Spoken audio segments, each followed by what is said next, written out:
Morning everyone. My name is Ashwin and I'm from Bachelor of Human Resource Management, UNICEF. Today I would like to talk about informative speech titled The Importance of Sleep.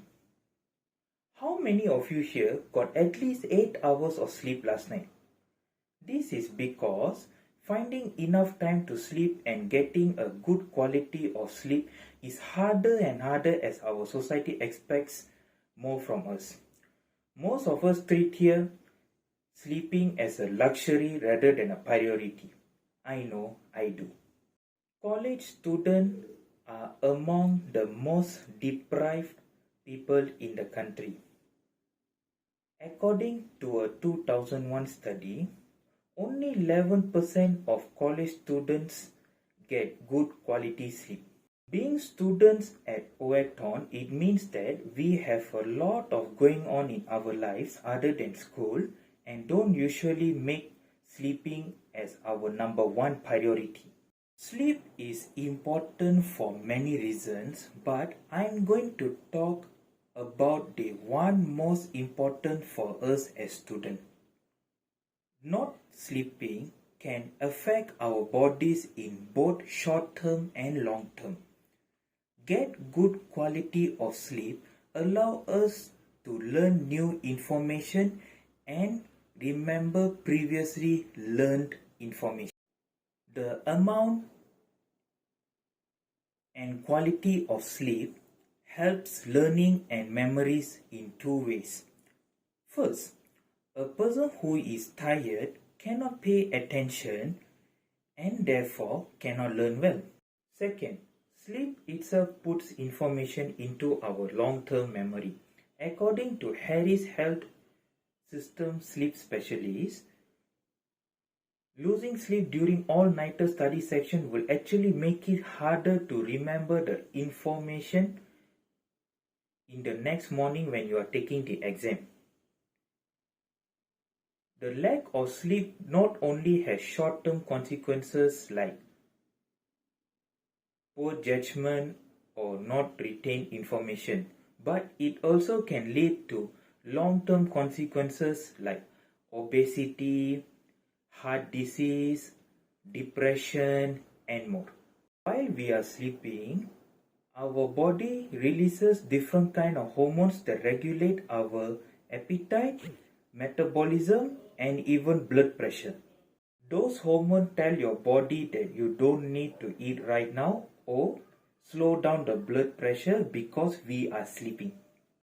So, without sleep, we don't have the right balance of these hormones, which can cause us to eat more than we need to lead to obesity or diabetes. So, now that I will talk about why sleep is important, now I'm going to talk about how to get a good quality of sleep without giving up too much of our lives.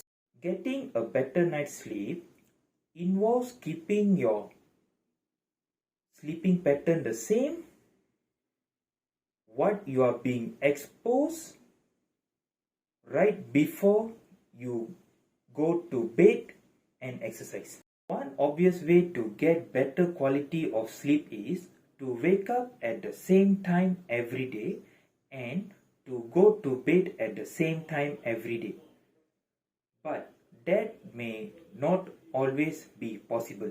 So another thing you can do is to sleep the same amount on the weekends as you do during the week. You may think sleeping until 2 p.m. in the afternoon on Sunday will actually make up for the loss of sleep over the week, but it's actually not. Not keeping consistent sleep will just do that opposite and make you more tired. Light exposure from your cell phone screen or laptop will stop the brain from releasing the hormones melatonin, which helps you to sleep. A survey done by the National Sleep Foundation found that 95% of Americans use electronics within the hour before bed. The study also showed that it can reduce the quality of sleep. So, if you stare at your phone right before bed, it will take longer actually to fall asleep than if you did exercise also helps in getting a good night's sleep. But it's best to complete your workout a couple of hours before you go to bed.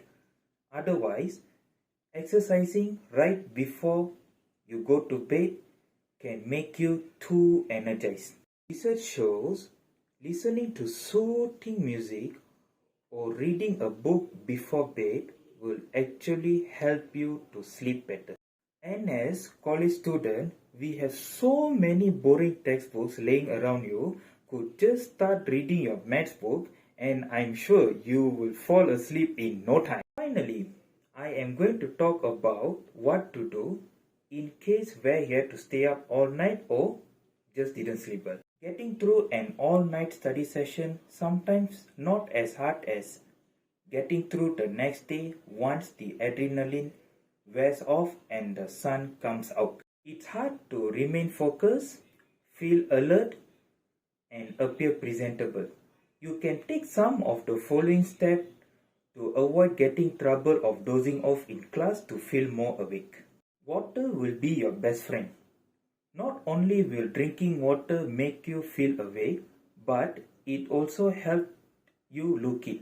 This is a picture of a woman who tripled her water intake for 4 weeks. As you can see, she looked much more fresh than before.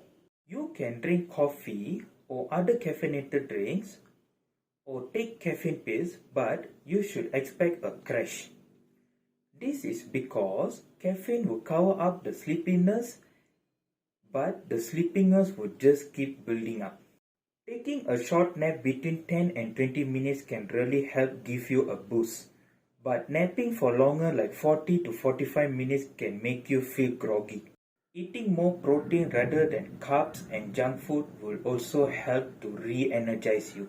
Protein has tyrosine in it, which is an amino acid that will stimulate more the electrical signal in the brain and will help you to think quicker and faster. Couple more little things that you can do is placing cold spoons under your eyes, splashing cold water on your face, and using eye drops to get rid of redness. Taking some of these steps will help you temporarily, but it's important to remember that our natural need for sleep is too powerful and can't be cheated, which is why it is important to know your limitation. For an example, if you think you are too tired to drive, then obviously not to. So, as you can see, sleep is a very important part of our life and makes a great impact to our bodies in both mentally and physically. Staying consistent with your sleeping pattern can get you a better quality of sleep. Even it's not 8 hours of sleep, and to get through the day of little sleep, those are the few steps you can take. Even though we treat sleeping as a luxury in our busy life, it's important to make most of our little time we actually get to sleep. That's the end of my speech. Thank you.